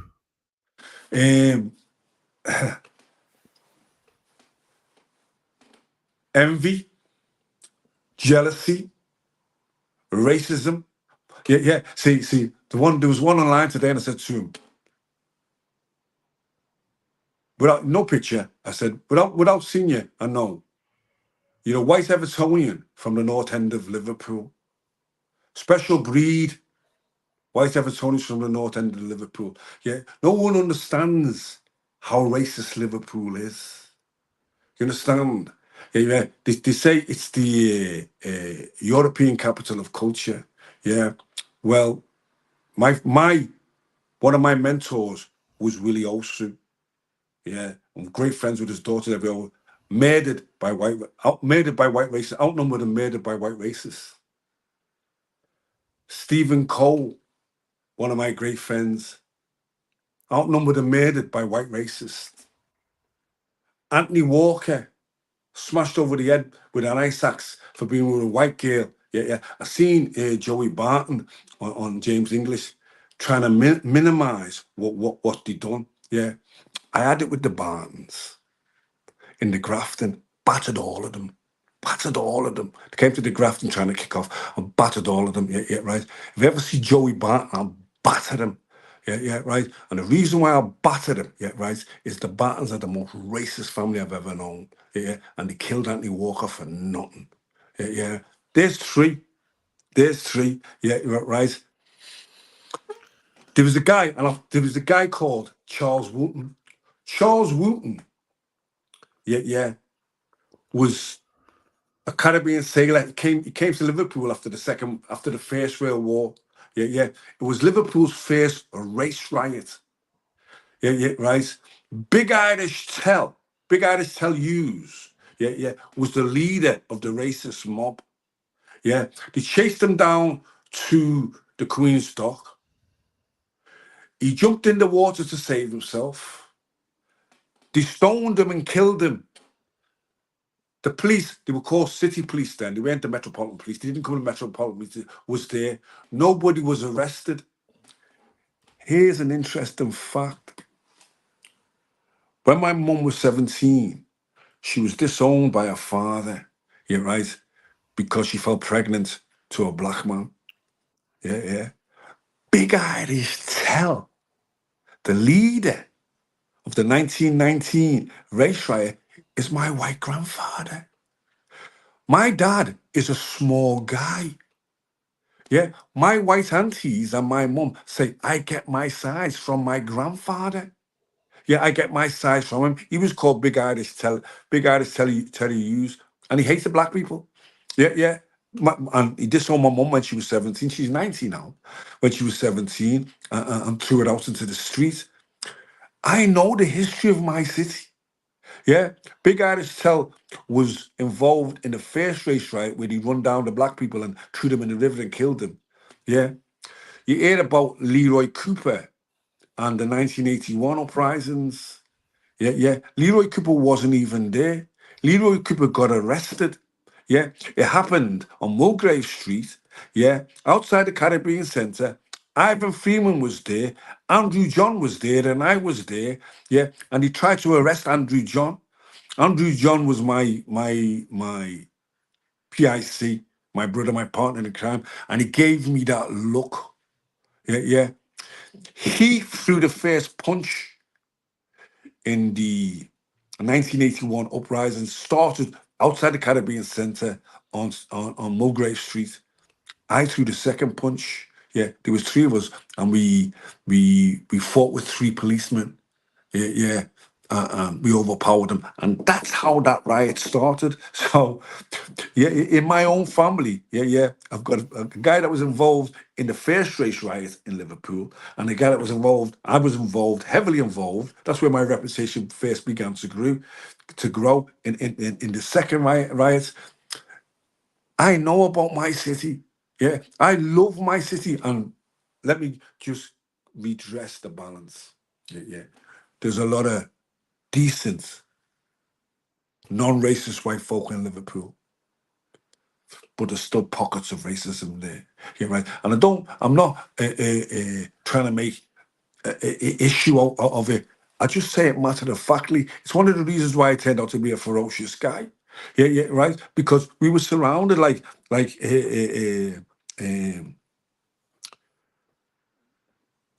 settlers in the Wild West, surrounded all by all Indians. That was us. Yeah, that was us, but we were the white settlers. You're right, but it's part of our history, yeah, right. And in the book that I'm writing, The Devil Decoded, yeah, right. It's from the perspective, yeah, of a first generation British born black. Yeah, I'm a first generation British born black. I'm a Windrush baby. Yeah. Anybody born between 1948 and 1971, yeah, of Caribbean extraction, yeah, right, is a Windrush baby. Yeah. And we were the last generation to stand up to Tory corruption. Yeah. We set this country on fire. Yeah. Manchester, Merseyside, Chapeltown, Leeds, Hamsworth, Birmingham, North and South London, Bristol.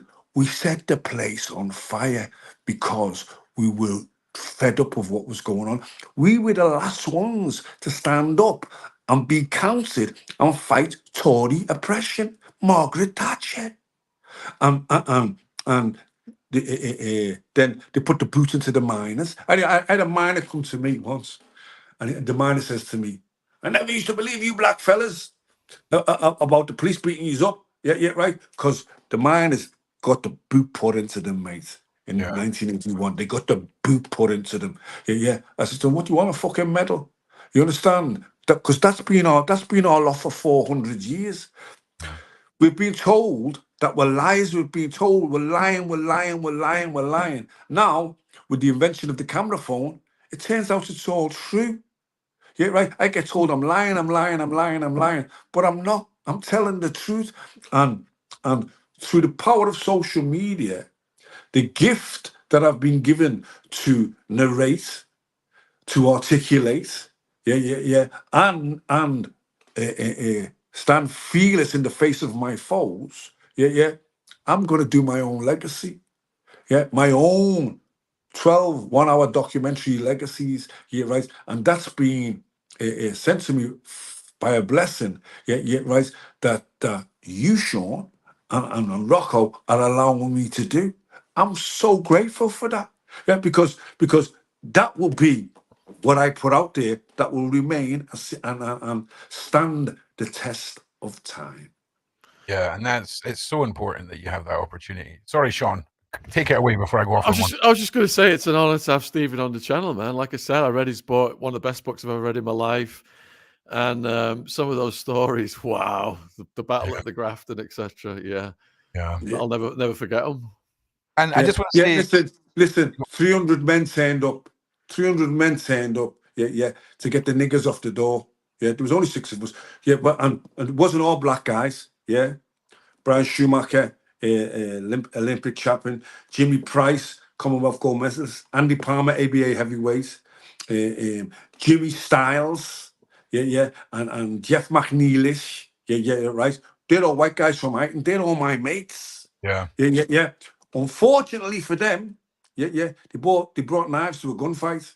You understand? Yeah. And the old trusty German Luger, 1940 German Luger, seen 300 men run up the road. Yeah. And those that were there, can remember it and know it. Yeah. It's not lies. It's what happened. I'll be honest with you. If you chased me up the road carrying anything, I think I remember it. Stephen, I'll be honest with you. No. It could be a fucking pop. You could make a fucking Pop-Tart look terrifying, my guy.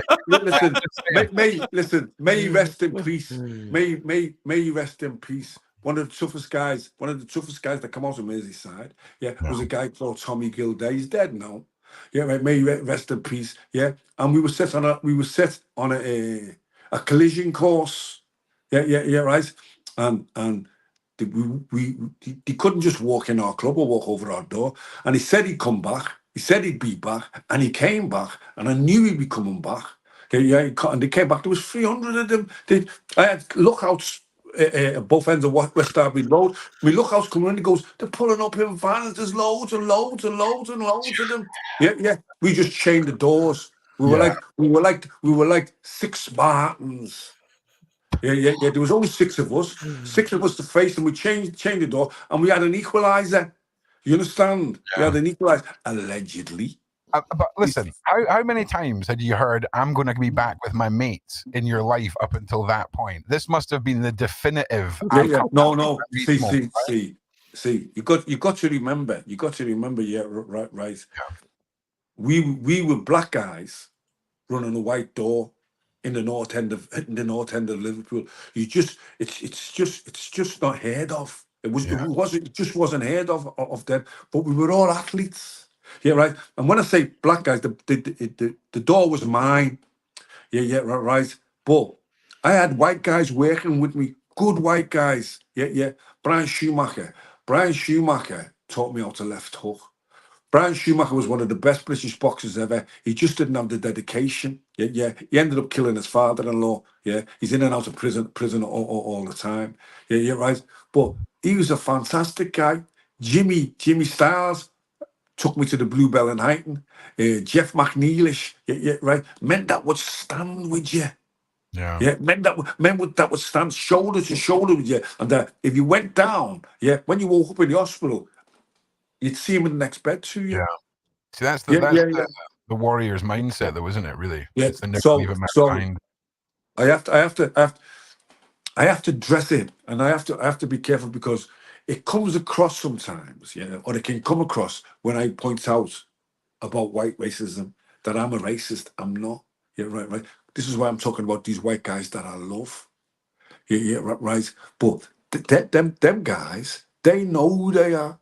Yeah, it's like a tight guy will never tell you he's tight. Yeah. A racist will never tell you he's racist, but they know who they are, and I know who they are, and I know why some of them come at me. I know what it's about. I can smell them. I've got a detector for them. Yeah. You understand? Yeah, right. And they try to dismiss it like it's not a thing anymore, or it's gone. Yeah, and that's all well and good by me, because racism, it's never been my problem. It's always been the racist problem. Yeah, right. Yeah. I've just fought them my whole life. Yeah. I've just stood and said, "Nah, you're not doing that to me. No, I'm coming in that club. Yeah, I'm coming in that club and I'm having a drink. Yeah, you're not stopping me going in there. Yeah, right. Unless you're going to kill me. You understand? And I've done that. I've done that in so many nightclubs. You understand? Yeah, right. And this is where the reputation got built from. And the reason why I'm coming out at this late stage in my life, why I haven't just let everything lie. Yeah, right. Is I'm fed up with the ridicule. I'm fed up with the false accusations. I'm fed up with the false labels. Do you really think if I'd made a statement against somebody, another guy, another villain, I've told you, I'll admit what I've done. I made a statement against a woman that took naked photographs of me. Imagine this, Sean. Imagine this. Yeah, right. Imagine she's sleeping on the couch. I take photographs of her vagina. Yeah, I keep hold of those photographs for 2 years. Yeah, I'm pleasuring myself for them for 2 years. Yeah, then I find out she's having trouble with another woman. Yeah. I send those pictures of her to the other woman and say she's been messing about with the kid, and they make my feet wouldn't touch as a man. Yeah, nothing happened to them. They were allowed. They were allowed to do that. And look. Those images of me, and it is the thing. I'm blessed. So, so it makes no odds. You can find out the truth on Stephen French's new OnlyFans, which will be launching soon. No, I'm just but well, this is the thing. You are right. There's a lot of double standards and things, but I think where it comes into your world is that's criminal blackmail material. That was being used to dirty you in a way that is, for a lot of people, they can't come back from it, and it's great that you're here to fight. I have no problem admitting that when the allegations that I was an incestuous paedophile took hold, they actually took hold. Yeah, and a lot of people wanted, they need something to be wrong about me. Yeah, because I consider myself a prince and emperor. Yeah, and people just need something they need something to tie me down. So there was so many ready to believe that. That affected me deeply, man. course I did. That saying that I could actually rape my own daughter, affected me deeply. And if I ever fortunate enough to get Sam Walker in a ring, he says, I'm too old to fight now, that I can't hardly talk, and that I only mention his name for clicks. The man's an idiot. The man's an idiot, and he knows if he gets in the ring with me, I would never punch him in the face, because I don't want to keep him up and break his body. Yeah. You understand? Break his body. What he did in making, and this is why I call him Sam the Lion Bacon Walker. You're right, because he suffers from what's known as savior syndrome or hero complex. He creates a scenario, where he's the hero. He creates a scenario in prison where I'm bullying other prisoners, and he comes to their rescue and he smashed me up. He creates a scenario that I'm raping a child, and he's exposed me, and he's the hero for exposing me. When in actual fact, it's all lies. When in actual fact, he's handling semi-naked photographs of my daughter, semi-naked photographs of me, putting them together, writing shit about it, and then putting online. That's bacon behavior. Yeah, and That's keep in mind as bacon well. behavior. Keep in mind as well. Looking at semi-naked photographs of a little girl, naked photographs of one man, putting them together. That's bacon behavior, mate. 100%. Sam Walker, if you're watching this, you're the Sam the Lion Bacon Walker. That's my name for you. That's my name for you. You never fought with me in jail. You won't fight with me. I didn't rape my daughter. And I know it was you that uploaded the photographs. Right, because I didn't report you to the police. I reported her. It's the only statement I've ever made, and I made that statement on the advice of my counsel. He said, Stephen, if any woman accuses you of anything again, get into the police station and make a statement, because Merseyside police will run with it. They will run with it. The case was ridiculous, and they ran with it. They ran with it. I remember being Judge Dennis Watson QC. He hated me, and I hated him.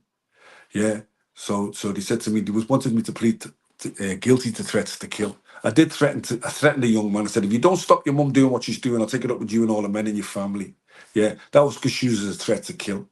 So he says to me, they asked me to plead. They say, we'll drop everything else if you plead guilty to the threats to kill. So they put the charge to me, and I plead guilty vi coactus. His head popped up, and I looked at him, and he's looking at me, right? Because I'm not supposed to know Latin. I'm supposed to be some stupid black fool that doesn't know anything. Vi coactus means under duress. Right? And they forced me to plead guilty to something that I never did. Right? So he said, you can't plead vi coactus. And it's all in the paper. This is why I knew the Echo was there. And these are what I call the receipts, because the Echo wrote French pleaded vi coactus. And they put me under restraint. It doesn't mean under restraint. It means under duress. I'd been smashed over the head. I had a fractured skull. I was getting starved. They was depriving me of medical attention. Me bank account had been raided by the woman who said I raped her, and the baby's mum joined forces. One had my phone, one had my bank card. They come together and took thousands and thousands out of my account. Right. Nothing happened to them. Nothing happened to them. And I pleaded guilty to threats to kill, and everything else got throughout. Right. But I pleaded guilty vi coactus, and I ended up taking them to court for a malicious prosecution. Still stuff's going on, and I had to. The reason why I left Liverpool, right, was to get away from their jurisdiction, to get away from Merseyside police, who were just hot for me. To get away from Liverpool probation service, Wirral probation services. They've all had to apologise for me, right? Because I wrote a white paper. I wrote an unofficial white paper called Institutional Racism and Malfeasance in Public Office. I sent it to the Home Office. I sent it to the Prime Minister. I sent it to the Justice Minister. Got a response the Prime Minister. And when Rocco and I are doing our legacy videos, all these letters will be going up behind me when I'm talking about it. Yeah. So these are my receipts. When I'm saying I got a letter from the Prime Minister, yeah, you're right. Flicked up onto the screen will be the letter. Yeah. Yeah. So nobody can say no. He didn't. That never happened. He didn't do that. Yeah. When I say this is it. Here's a bit of advice for anybody who's in entanglements with anybody. When you're sending anything to the prisons or any official documents, send them recorded delivery. Make them sign for them. Yeah, right. I wrote 3 statements from prison saying that I was being blackmailed. Yeah, right. Merseyside police said, we never got them. We never got them. Rocco, I've still got the receipts for Hell where they yeah. signed, for where they signed for them. Yeah. I keep meticulous records. You sign for them. Yeah. Don't say that you haven't got them. Yeah. They were forced to investigate the blackmail. They were complained. They were forced to say, yes, Mr. French, we shouldn't have charged you. The charges should have been dropped against you. Yeah. And we should have investigated the blackmail. They just tried to railroad me. Yeah, right. But because I know what I'm doing, they couldn't railroad me yet, right? And because I know the system, yeah, and how to fight in that arena. It's why I'm not in jail now, because I would have got an EDS. If I'd have got found guilty on the rape, I would have got an EDS, and I'd still be in jail now. They thought they had me. They thought that they had me, and they didn't have me because I wasn't guilty. You understand? Yeah, but my innocence or my guilt was irrelevant. Yeah, there's a thing called exculpatory evidence. Siobhan Blake is the chief prosecutor of Merseyside and Cheshire CPS. Yeah. She decided that I should be charged with rape. Yeah. When the statements were full of lies, and you could see that they were full of lies. Yeah. She's the chief protagonist for Vogue. Vogue is violence against women and girls. Violence against women and girls is a real thing. Yeah. Well, here's another thing that's real. Yeah. False allegations against men. Yeah, right. I was opening a charity, and the charity was called Massive, MASSIF. Men accused of serious sexual incidents falsely. There's so many of us. So many of us. And then you see these stats. Yeah, right. I'm not saying rape's a heinous crime. I wrote a foreword for the book for Dale Brendan Hyde. He passed away. I wrote the foreword for this book called Stitched. Yeah, he was done with rape, and he got it all overturned at the Royal Court of Justice. Yeah, I wrote the foreword, and the foreword is called The Female Weaponization of Rape. Yeah, there's females that have weaponized rape. Yeah, right. And the feminists, they're crying that so many of the rapes don't go forward. The reason why so many of the rapes don't go forward is when the police get hold of the girls' phones, they see the truth. The girl in my case, it was a racist email that made it fall down. Yeah, I told her the baby was going to be aborted. She sent me a message. Fucking rigorous honesty. Nigga, please. You told me you was taking a sluff for an abortion. Watch what I do to you now. Yeah. The police suppressed that evidence. Yeah, right. I run a abusive process case on the 13th of September 2016. That's when Judge Dennis Watson knew I wasn't a fool. Yeah, right. He banned the press that day. The press had been in. They were mainstreaming. They were running at a live stream of my rape case in the Echo. Yeah, right. The day when I was running my abusive process, and I was saying to him, "You're bent. You're bent as a 9-bob note. Yeah, you can't say that to me." I said, "Look what you're doing. Yeah. You withhold. You won't give me further disclosure. You won't get the CPS to give me the evidence that I need, and you know that the evidence exists. Yeah, right. Because there's tape recorders. She had a tape recorder in her hand. Yeah, right. And when we do our series, Yeah. we'll go into this in detail because it's Yeah. a fantastic story, and it's a fantastic story of how I combated it. You're right. But what I need to do, you're right, is have my receipts up behind me. Yeah. Yeah. So I can say, you see, this is the truth. Paperwork. Yeah. It's This great. is exactly what we're going to be working on. But listen, Stephen, I have to say you have done an incredible job this evening. We're hitting that 2-hour mark, people. I want to say thank you to everyone who has been watching. Of course, Stephen, for being here. And remember, we're here next week, okay? We're here next week and for the next 2 weeks with Stephen. So make sure you like, make sure you share, make sure you tell your friends, make sure you tell your gran, your mom, your dad, all those people to be tuning in next week. And hopefully, Sean will charge his headphones because we need, it's a beautiful thing. But Stephen, thank you so much for being here, mate. Just before you go, Okay. Those who follow me and know me as the fighting preacher and know me as a man of peace, yeah, and a man that's walking humbly and without aggression anymore. This is a different arena. This is a different facet to my personality. This is aimed. This, for me personally, this is aimed at those who throw scorn on my name, who try to run my name into the mud. This is me looking them in the face and saying, stop talking shit. Yeah.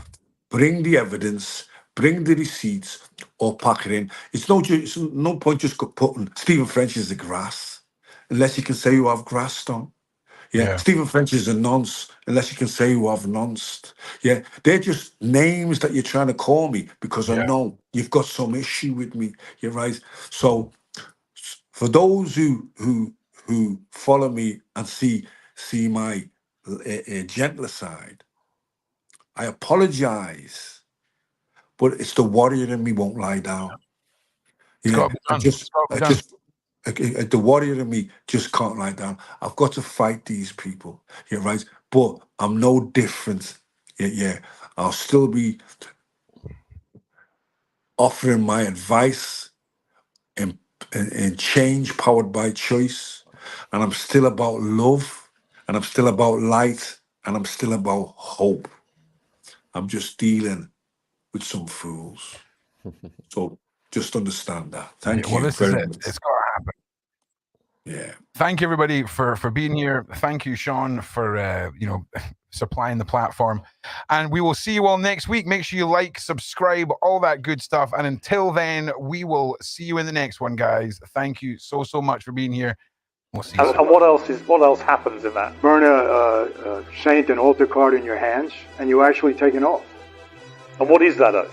The oath is if you violate what you know about this life, betray your brothers, you'll die and burn in hell. It's like Saint is burning in your hands. And do you accept that oath? And I said, yes, I did. Did you meet him, Snodge? Many times, yeah. What was he like? Great. I mean, I enjoyed it. Constantly be thinking, wherever you go, that somebody one day may tap you on the shoulder. It's and exact what they would see as revenge for you breaking the code. I know that that's a possibility, yes. I mean, to me, it would be ridiculous to assume you hadn't. You can't be a mafia captain for that length of time, in charge of that number of people, and not kill people, can you? Well, let me put it this way. It's a violent life at times. And if you're part of the life, you're part of the violence. And yeah, as a captain, I was given an order, told what to do, I did it. What do you think happened to him? There's two schools of thought. He hung himself, or he was murdered. Not only did I spend time in that prison, I spent time on that tier. Right. Because I was in lockdown there. I mean, all those things happening at one time, the cameras are gone, the guards fell asleep. It doesn't happen. When I was in there, they were watching me 24/7.